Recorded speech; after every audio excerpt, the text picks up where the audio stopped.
Madam Senator, just a follow-up lang doon kay sa double gold ni Yulo.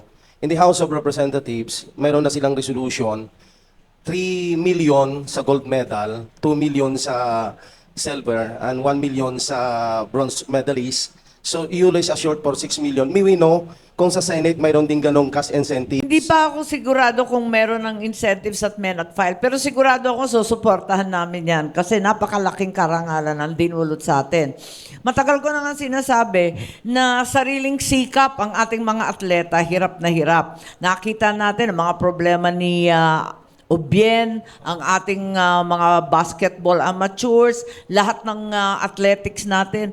Parating sinasabi na ang PAGCOR ang susuporta pero mukhang kulang pa talaga.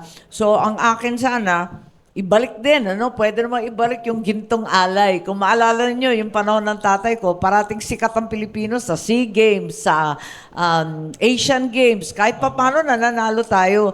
Ang nangyari kasi noon, kaya tayo nananalo nung golden age ng athletics, sina Lydia De Vega, Elma Muros.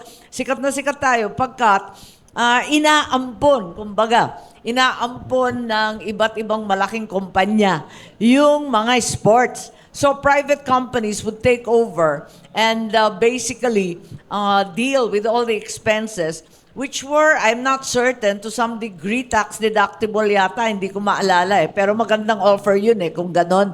At naalala ko si Danding Coangco ng San Miguel, siya ang punong abala kapag basketball, si Bobby Benedicto, at yung mga grupo ng Asukol sa swimming, at pati na rin sa golf. Iba-iba naghati-hati sila ng sports, parang inaampon nila. At sumikat ng todo yung ating sports, pati yung golf, pati yung bowling, kung ano ay napasukan natin ng panahon na yon. Okay, Madam Senator, just another follow-up. You mentioned... Kasi alam naman natin, parating kapos ang ating gobyerno at napakaraming priority. Ito nga, yung flood control, hindi natin maintindihan.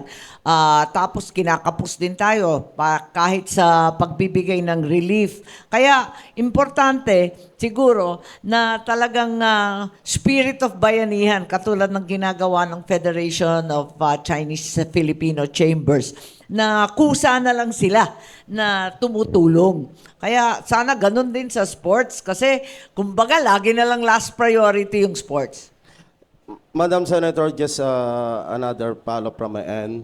You made mention about the gintong alay of your father, the great Ferdinand Marcos Sr., si Apo.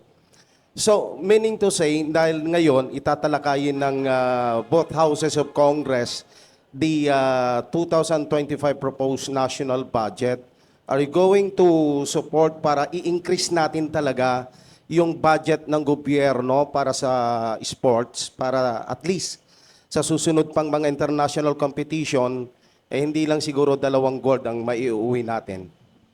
Well, parating ang last priority ang sports. Kaya nga sinasabi ko. And there's very little wiggle room in the 2025 budget, I believe.